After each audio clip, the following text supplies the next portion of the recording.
Olá pessoal, tudo bem? Aqui é o treinador Carlos Angelini. Vamos analisar novamente mais uma partida do magnífico torneio de Zurich 1953, onde 15 dos melhores jogadores da época degladiaram em duas partidas, jogaram todos entre todos, uma partida de branco, mas de negras, para ser o desafiante de Putinivik na época, que era o campeão da época. Ia sair o desafiante desse torneio, ia sair o desafiante.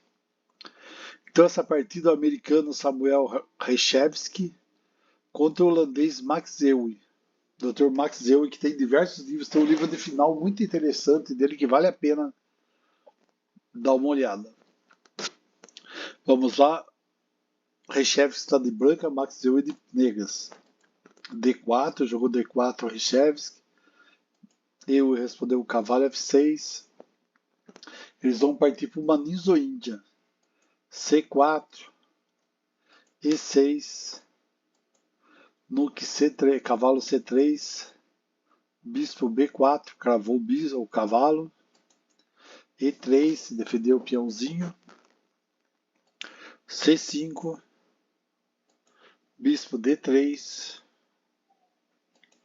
D5, nossa, batalha no meio está muito forte, cavalo F3,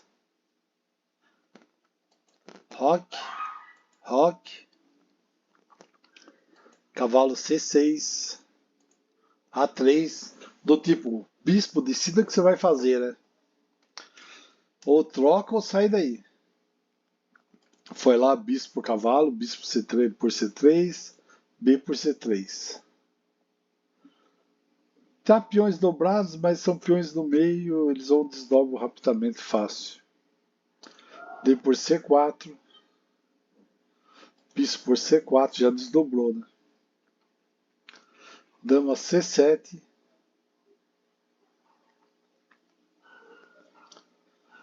atacando o H1, Rook E1, trazendo as torres para o meio, e E5.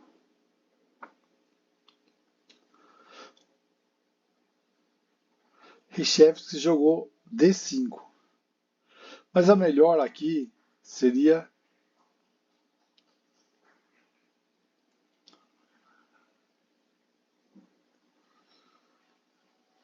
jogou G5, jogou E4, foi ameaçando o cavalo. Jogou D5 ameaçando o cavalo, jogou E4.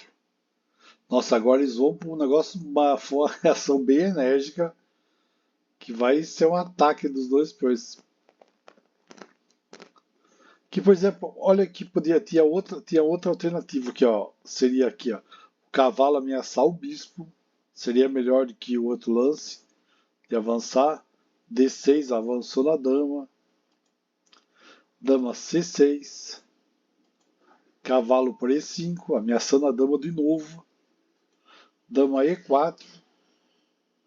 A dama atacou o cavalo, o bispo.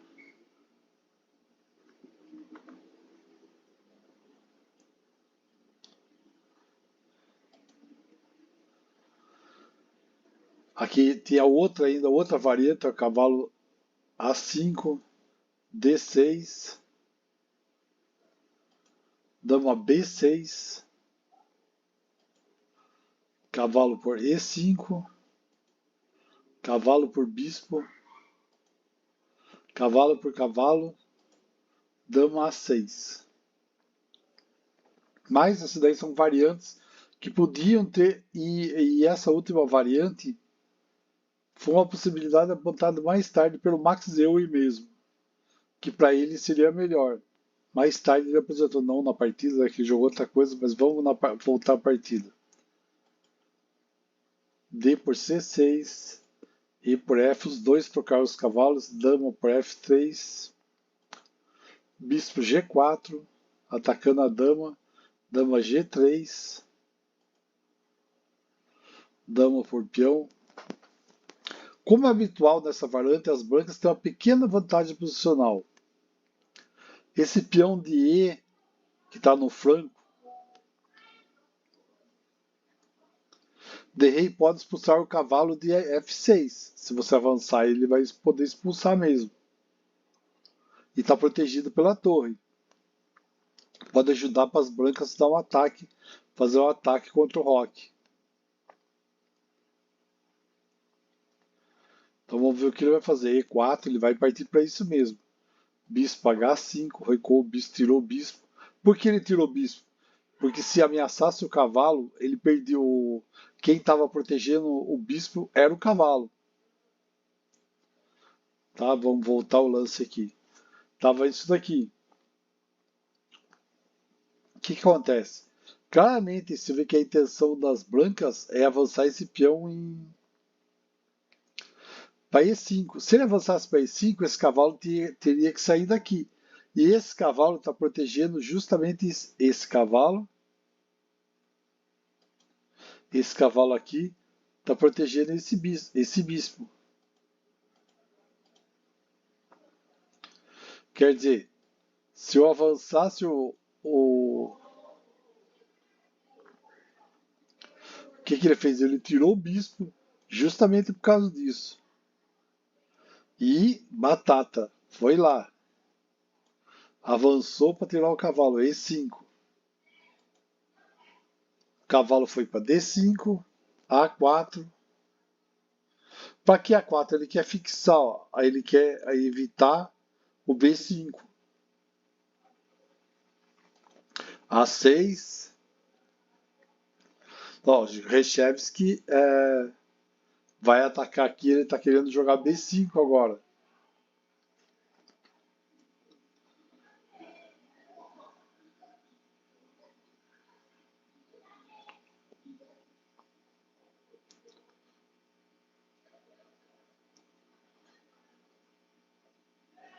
Melhor seria, nesse daqui, em vez de jogar A6, que ele jogou, seria melhor bispo G6.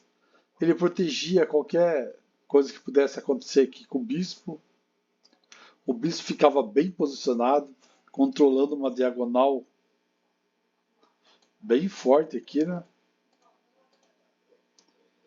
GB ficaria mais interessante.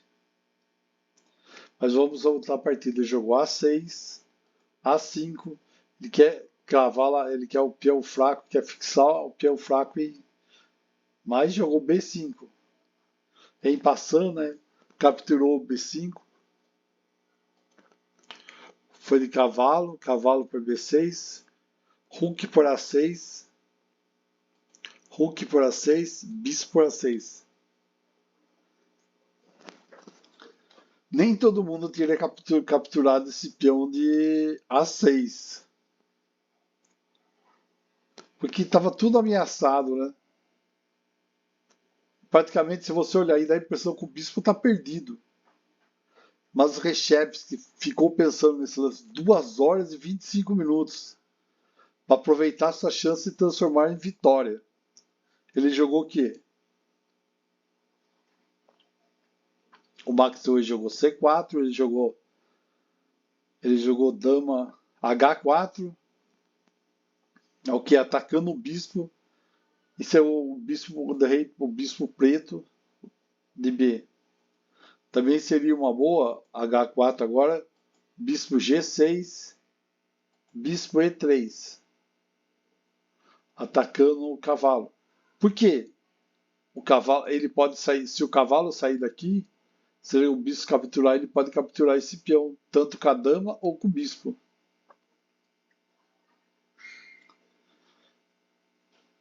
Então ele começou a forçar. Jogou torre A8, deixou seu bispo, vamos fazer uma troquinha. Bispo E3, agora ele jogou E3, que foi sugerido anteriormente. H6. Capturou dama por H5. Torre por A6. Bispo D4, ficou um peãozão o bispo aí, né? Ele preferiu não trocar pelo cavalo. Realmente a posição está aberta, assim o bispo é forte. Cavalo D5. Aqui o jogo está entrando uma nova fase. As pretas têm grandes chances de empate, apesar de ter um peão a menos. especialmente se as damas forem trocadas. A chave é que o bispo branco não é muito bom, já que seus peões estão enquadrados pretos. Por outro lado, o peão branco de C3 é fraco e os negros têm uma torre ativa. Quer dizer, o branco, por outro lado, tem um método técnico para abrir a diagonal do seu bispo, para a qual eles devem avançar seu peão e para E6, sem dúvida, ele vai ativar e vai estar atacando o ponto G. Ele avança esse peão e vai estar atacando o G do bispo.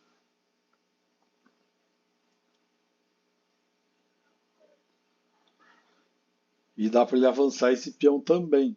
DF para proteger o outro peão. O peão que está em E. Vamos lá. Dama G4. Dama E6. Dama F3. As brancas não estão querendo trocar as damas. Cavalo E7. H3.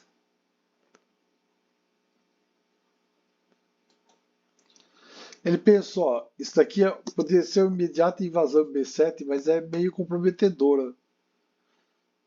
Não, ele não se interessou por essa. Agora vamos lá. Agora dama D5.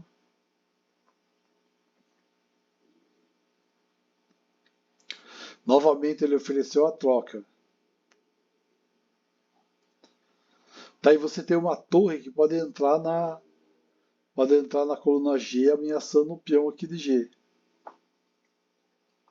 Agora, enfim, as brancas trocam a torre, cavalo, trocam as damas, dama por dama, cavalo por dama, joga G3.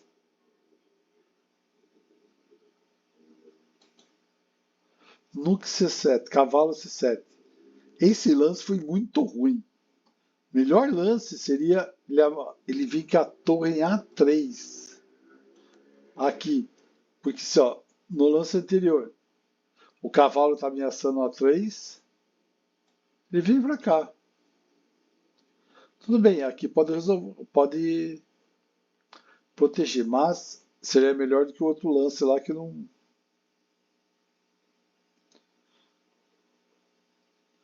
Porque esse lance ofereceu ótima chance de empate. Depois da partida eu indico a variante, seria o que? E6, avançava, F por E6, Rook por E6, cavalo por C3, Rook E7, Rei F8, Bispo C5, Rook A5, Rook C7, Rei G8, Bispo B4, Torre A1, cheque, Rei G2, Cavalo D5 dando duplo, e vai segurar um empate para as negras. Rook. E segurava o empate para as negras, mas o lance da partida foi outro. Foi no C7 que foi ruim, foi Rook B1.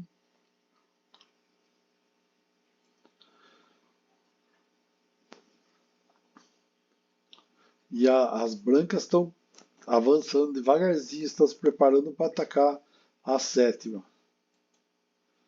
Cavalo sai para E6, torre B8, cheque, rei H7, torre C8 atacando o peão de C, Rook A4 defendendo, bispo E3.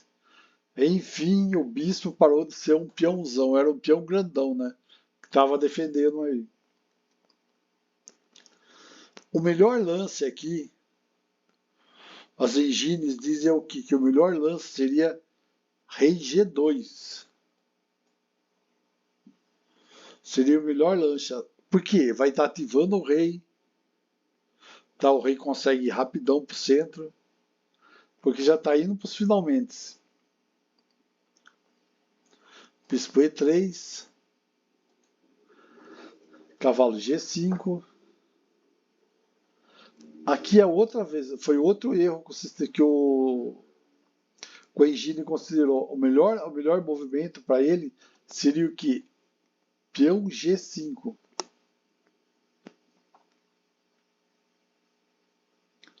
Mas vamos lá, voltando à partida. Cavalo G5. Rei G2. Ativou o rei agora, né? Cavalo E4. Atacando o peãozinho de C3. Bispo D4. Defendendo de novo. Esse bispo aí ficou a partida inteira de peãozão aí. Cavalo D2. E6. Avançando. Essa ameaça vai criar essa ruptura, vai criar ameaças imparáveis de mate. F por E, Rook C7. Rei G6, agora vai com G4. E as negras abandonam. Abandonaram por quê? Porque as coisas estão muito complicadas. Ó. Você tem a torre entrando aqui em G7. E é mate. A torre G7 é mate, ele não tem como defender.